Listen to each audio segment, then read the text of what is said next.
welcome to EntrepreNINES. I'm John Wist. And I'm Bonni Mace. We're two Enneagram 9s who took the big leap into the world of entrepreneurship at a similar time. And this podcast is a space where we're inviting you to laugh and learn with us as we work to build businesses with soul. This is episode 24. 24. And two notes real quick. Right? It may sound a little different this time because we're recording on different equipment just by virtue of me not having our normal equipment available. So he's working for clients. Yeah. So might sound a little different. And really the second note is about this episode, which is it's kind of a little bit of a throwback to an episode we did early on. Yeah. About our Enneagram number, which is 9s, if you don't know by now. Right. I'm making a face. Oh man. But we wanted to, thanks to our spouses and their help with some brainstorming. It's true. We wanted to go a little bit more in depth now that we're more, a little bit deeper into the entrepreneurial journey of how our 9-ness shows up in our business. Mm-hmm. And so we're going to do a little bit of like recap of some different kind of aspects of really each number has these things, but what they are for 9s. Yeah. So that in the coming episodes, we can kind of focus on each one individually. Each of the core motivations. I was also trying to look at when we talked in depth about Enneagram 9s. It was episode 5. So I got a little distracted. Okay. Talking. That's okay. Also, I couldn't remember the phrase core motivations. So that was me just like lapping along until you can jump in with it. So and I was looking for what I was thinking. We're professionals. So professional. Yes. So professional. This is for fun. So today is going to be recapping the core motivations of a 9. Which, do you want to talk about like the 4 areas? The 4 of them. The 4 motivations. Yeah. So each type has these core motivations. There's 4. John's doing a great job aside from remembering the actual term for it. Also, hold on. These little microphones are squares, and I just keep looking at mine because it's very strange. I don't know the square. Yes, core motivations. That's neither here nor there, the square microphone. Core motivations. So these are the 4 things that tend to motivate your behaviors, how you view the world, so your perceptions, and then also like how people might perceive you as well. Yeah. Your what do I usually say? Behaviors, perceptions, and like the way that you interpret the world. Okay. So that's where they come from. And there's 4. There's your core fear, which is the thing you're trying to avoid or run away from. You're afraid of. We know the word fear. Your core desire, which is like what you want. Like if you had this thing, it'd probably be great. Like life would be good. You'd be happy. So we find ourselves pursuing it a lot. And then there's your core weakness, which is just that thing that you have that you can't shake. Everybody has one. And then last is the core longing, which is basically a message that if you heard it and really believed it, like you would experience satisfaction. Yeah. Like a deep inner peace and like could probably function very well. Nice. Okay. So the challenge is to believe that it's true. Gotcha. Yeah. Okay. Good. Okay. So that's a good little recap of each of the core motivations of what the kind of what they are overall. Right. Yeah. But we're going to go a step deeper into what is a 9. Mm-hmm. Which one do you want to know first? Yeah. Fear. Okay. So we'll go with there's this word I'm clearly having trouble finding words right now, but which is a terrible place to be on a podcast. But yeah, it's okay. Yes, we'll find it. It's because you're holding this square and it's weird. I know it does feel a little like we were just not in our normal element here, so it's okay. It's not. What's the word for when it's something's nice to hold? Whatever that word is. No offense to these square mics. I don't know. When something's nice to hold. Yeah, like ergonomic. Oh, yeah. Okay. Yeah, ergonomic's a good word for that. Like that's what it is. Anyway. Okay. Right. Core fears. So the idea is that we'll spend like an entire episode talking about how these show up. But in 9s, particular, our core fear is to be in conflict or tension and to be overlooked and left out. And that's all rooted in losing our important relationships. So all of the idea of like, people like to joke a lot about Nine's core fears being like, oh, you just are so afraid of an argument. Like, but really what's underneath of that is like, I don't want to lose everyone important to me.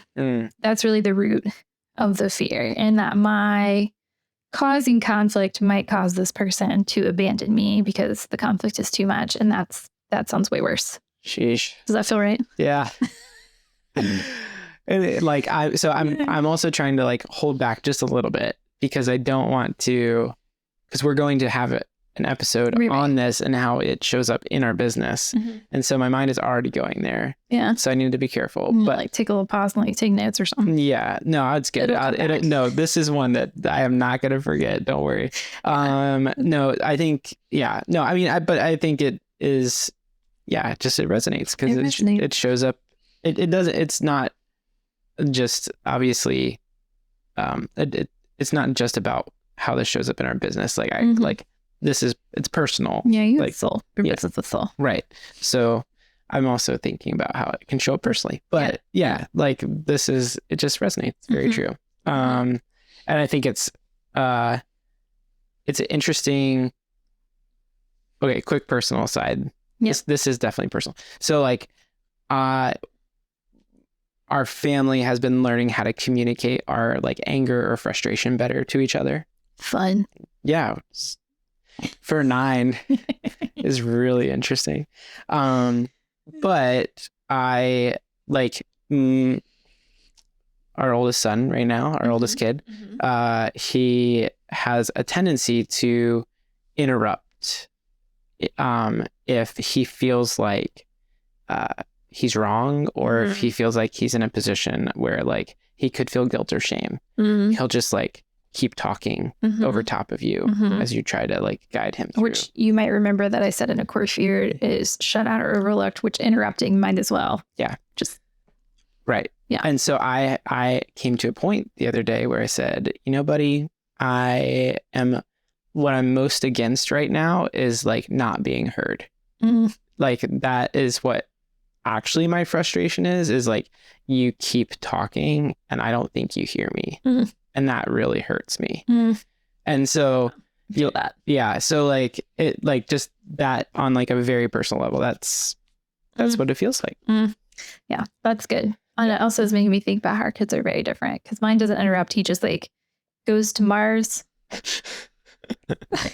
Is it somewhere else? Yeah. Completely distant land. Mark was laughing at me because the other day I make these like ridiculous statements when I don't feel heard.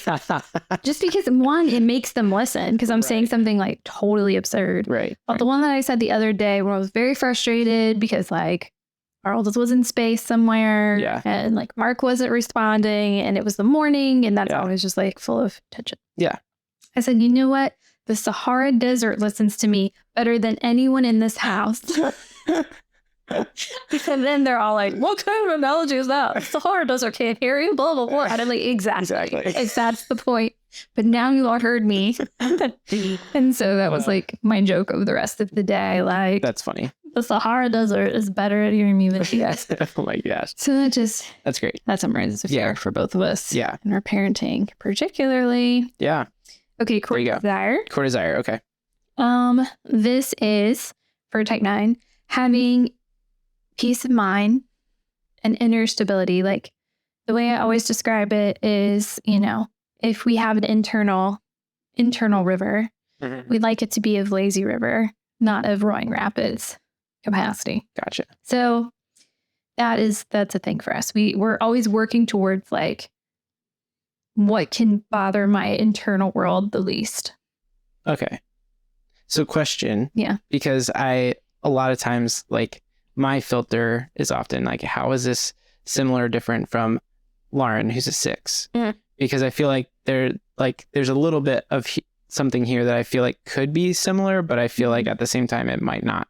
Because I feel like her core desire is safety, right? Yes. Okay. Safe or secure. So we're not talking about us necessarily being safe. We're talking about us just being like like to go on the lazy river analogy, like we prefer calm waters. Mm-hmm. She prefers to have a life preserver and maybe a boat that she's in on the river. Yeah. As opposed to like, we could just get in the river. Yeah. But it's calm. Yeah. And we're cool with that. Yeah. Okay. Uh-huh. Okay. Yeah. Just clarification of like, Mm-hmm. Mm-hmm. just like, I think sometimes like, I bet Lauren would hear that and be like, yeah, I'd love a calm river too.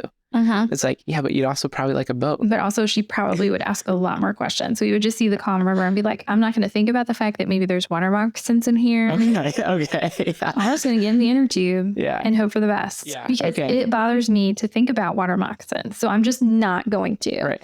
Whereas Lauren would be like, maybe this is not a river it looks nice, but like, let's find another one. There might be a few more rapids, but turns out the rapids will be safer Right. than the water Whatever moccasin. this is. Yeah. Okay.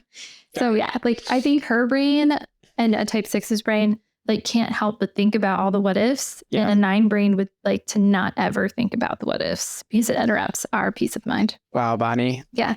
That is like some really good marriage counseling that I never paid for. Thank you. Yeah. Okay. So now I'm like picturing you and Lauren, and she's giving you all the what ifs, and you're just like, why am I giving you all the what ifs? Can we stop talking about Like, let's just see what happens. If we die, we die, but at least I'll be happy. So, okay. Oh gosh. We're all right. We're really wading in deep here. Okay. This has not actually nothing to do with Lauren. This has to do with Evelyn, who's our middle child. Okay. Who may just be a 6. We're just getting all into because Wist family. they had a book fair at school and she really wanted to go at night so that we could go as a family. She didn't want to go with her class. Mm-hmm. That night, Lauren was working, time was running out, or not, Lauren was out of town, time was running out. I couldn't bring myself to bring 3 children for like 15 minutes to a book fair at the school. Like I couldn't do it. Mm-hmm. And her argument was, well, what if tomorrow our class doesn't get to go? Mm-hmm. What if Oh they my cancel it? What if, Dad? And I was like, A lot of things for a 5-year-old brain. okay, Yeah. time out. Your class is going to get to go. That's not like a real what if. Like, it's just that's like your fear of not being able to go coming out. But what if it happens, Dad? You know, like kind of a thing as she's sobbing, you know? Yeah, there you go. Yeah. So that's my like, that's not a what if because it doesn't exist. It doesn't exist. So that what if doesn't exist. And if it doesn't, I'm sure my teacher had a good reason to not bring me to the book fair. Right, I'm just going to roll with it. That's yeah. different. So anyways. Yeah, that's cute. Yeah. Aw. I'm sure she got her book. She Right. did. Think she did go. She got books. She was very happy. Yeah. Yeah. Yeah. Yeah. Oh, man. Okay, that's core desire. Okay. Core weakness. The core weakness for a 9 is sloth, but not like the Amazon rainforest friend. And also not like you're just a lazy bum. Yeah. So it's sloth mostly in the fact that like we don't work to know ourselves or our own desires or what we want. So me telling you have a core desire, like when you're first starting the Enneagram as a 9, it's probably like, do I though? Do I want anything? I don't believe you. I've never thought about what it is I actually might want or desire in life, Right, you know? right. Yeah. So that's sloth. It's not that we're lazy people. Yeah. I think actually most names that I've met too and have talked to about this, it's like we actually really hate being equated with being lazy. And that's like more of a trigger too. So yeah, it's just, you know, what do I want? And this is the one that my brain is like, oh, gosh, yeah, there's my whole business problem right there. So all of you get upset for me to talk out. Yeah. I think same. So we'll hold it. We'll hold it for that episode. But yes, I agree. There's a lot there that I think can be almost a little paralyzing. Yeah. When it comes to that kind of weakness. And like your own business. Yeah. Yeah. Specifically from a business perspective. Yeah, for sure. Yeah. Like, and this is a good contrast to show you what I mean by like sloth isn't just that 9s are lazy. It's that we don't know what we want. So I, for another person's business, am like one of the most high capacity individuals that you can meet. Like I could get stuff done. Yeah. And for my own business, I'm like I can't do anything. It is so hard. I accomplished one thing today, and that feels like Yes. Yeah, and I think this is something we could talk about during that episode, but like I think that the like context in which you're building your business also like either helps or hurts that. Like we're building it at home while trying to care for children or do things like that. And like that causes a whole nother conflict. Yeah, let me tell you, children want a lot of things. Yeah, they're very demanding. But that causes like a whole other conflict that I feel like exacerbates that slothiness. Yeah. Sometimes. So we'll come back to that in that episode. But slothiness. Okay. Core longing. Core longing. The phrase that we belong to and believe is that our presence matters. So I probably don't need to say more about that. Like if you guys are a bunch of nines out there listening, you're probably like, oh. But for those of you who listen are not a nine. Your presence matters being like, we just believe it doesn't most of the time. Like we're just like, it doesn't matter if I say what I want. It doesn't matter if I say my opinion. Like what matters is that everyone is happy. Because then I'm happy. Or at least we think we're happy. Right. But really believing that our presence matters enough for like, if I say something controversial, you will still be in my presence? Question mark. And so believing that it matters enough to even like have an opinion or have wisdom or have whatever. Like to share. You know, that is an important point of growth. And when we don't believe that, we don't show up. We don't challenge ourselves. We don't challenge each other because it's like, what do you want? What do you want? What do you want? Okay, I can go with that. I can go along with the flow of that. Oh, you want to go to like a fondue restaurant? I'm lactose intolerant. No problem. Let's do it. Like this kind of thing. It'll be fine. Right. I'll eat meat raw. Like that's the most extreme, unhealthy disbelief of your core longing. Yeah. That's good. That's good. Yeah. I mean, I think when we did the first episode on this, I think we spent a while on this, if I remember correctly, because I think that it is something that we have both encountered personally and professionally that we've had to learn a lot about our presence mattering, even when the lie that it doesn't is reinforced. Yeah. Right. Yeah. So we say giving yourself knowing looks. Yeah. Yes, for sure. Yeah. I feel like that has been a formative part of these. What are we at now? 14, 15 months of businessing. Yeah. Along. Yep. Maybe more than that. Maybe I should push it 18 because I was like October. It's April. Oh yeah. So my baby's a year and a half old. Dang. Nice.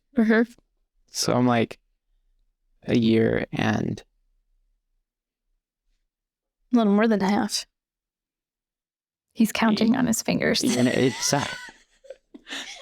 Sorry. Year and 8 months. 8 months. Yeah. 8 months. Yeah. We have toddler businesses now. They can walk. And talk. It's good. Yeah. Okay. Yeah. So that's what we're gonna be talking about. Yeah. Over the next 4 episodes, just getting a little bit more specific on each one of them, and trying to see where our personalities of our nine-ness comes out in our business. And here's what I'll say about this. I was just writing this for a client the other day about how to see our core motivations without judgment. Because I think it's very easy to like categorize these into like, these are 2 good things and these are 2 not good things. Yeah. But the goodness, the work is to just be like, these are things about me. So like seeing all of this, like, okay, this is both a strength and a weakness. So the weakness is one that always comes to mind of like, your core weakness is not like, I'm never going to make it because I have a core weakness. Right. Like everyone has a core weakness, but it's understanding basically, and we can talk about this like in these episodes where we would negatively judge a core motivation. It's basically being able to say like, it is harder for me to know what I want. Therefore, I will take more time here in this ideation phase than like your average Joe. Yeah. Because for me, it is harder for me to know what I want. Yeah. And that's okay. Just like every other number has one. Right. But it's being able to say like, and embrace the fact that like, I have this, so I plan for myself longer in this area than I do in this area because for me, this is the thing. Without that's like good. personal malice towards yourself. But, you know. Yeah. I think that's good. I think this is going to be really good for hopefully everybody, but I think it's going to be good for me. So like, right. yeah, because I think what you just said of like a better understanding of ourselves and how we're reflected in what we're trying to create, I think is helpful in seeing where the gaps are and where maybe the abundance is. Like it's those two things. It's like you have an abundance of this probably because you prefer it or you like it or you just like are naturally drawn that way. And then you have gaps here because you don't prefer it, or it's that place where it slips your mind all the time, or it's the one thing that gets axed first every single time. Because you hate it. Because you hate it, or because it's just the easy one to get rid of or whatever. So I think kind of being able to talk through it and kind of identify some of those places will be really good because, I mean, I think businesses are always like moving. They're not static things, and they're always moving and changing. And it's the healthy ones. Yeah. And I think that is, again, like, I don't know how you feel where you are right now, but like where I feel that I am right now is something has to change slightly. Like it's not a lot. It's not a huge shift. Like I'm not going to shut it all down, you know? But like something has to change slightly because I feel a little restless about where I'm at. And maybe some of that is like, one of these core motivations is not quite right or like in alignment with where it could be. But also like, it's just that gut knowing of like something small needs to change. Yep. What is it? Yeah. So, and it's probably like a level up scenario. I feel like that is probably more, or is a frequent challenge, probably for anybody, but I think for nines too, is it's like, oh, leveling up means showing up as more of myself, which is always like, I got to work up to that. Because anytime there's more of myself, there's more of myself for people to reject. Which makes me feel like crawling back into the hole where I came from. I feel that 100%. Yeah. So, okay. What were you saying? No, that's it. That's 4 it. episodes. 4 episodes. Of core motivation. Okay, but I have an idea. Okay, sorry. We've had some new people following us on Instagram. I'm seeing you out there. Yeah, some like 9. I don't know how you're finding us. Please let us know. Also, I'm sorry I didn't know. I don't keep track of these things very well, but Bonni does. John's terrible on social media. That's okay. We talk about that later. Growth point. Yeah, so I'm realizing that there are actually like those of you out there who are 9 business owners and you've started listening. Like this is what I'm seeing on Instagram, John. I haven't told you this. So if you're out there and you're hearing this right now, in 2 weeks from this moment is when our first one about core fears will be. Yeah. But after go to our Anchor page, anchor.fm/EntrepreNINES. It's multiple EntrepreNINES because there's 2 of us. It's the way you remember. Let us know how you see your core motivations showing up in your business as you're like entrepreneurining along as well. You can tell us 1, you can tell us 2, you can tell us 3, or all 4. It's up to you. And we can cut up if you tell us more than 1, we can cut up the pieces and we can also like listen and then talk about how yours is showing up and if that resonates for us too. I think it would be fun to hear from you all as well. That'd be cool. Yeah. That's awesome. New people. Hey, thanks for being here. That's pretty cool. Yeah. I was just making sure, I was double checking that our link is still good because Anchor is technically not a thing anymore. Oh, no, I shouldn't. This may not make the episode, but we're going to. So Anchor is now Spotify for podcasters, which Spotify has always owned Anchor. It's not anything new, but they just changed but anchor.fm/EntrepreNINES works. Still working for now. Yeah. Okay, well, we'll see. I don't think they're gonna change that. Great. But We'll let you just know wanted to if make it sure. Yeah. I'll put it in the show. So, okay, cool. Sweet. Cool. Well, thank you for listening this week. As always, leave us a rating and review so other people can find us. Yeah, and you can follow us on the internet. All of our social medias and websites are there. And we would love to, let us know how you found us and what you're enjoying. We would love to hear from you. Sounds good. All right.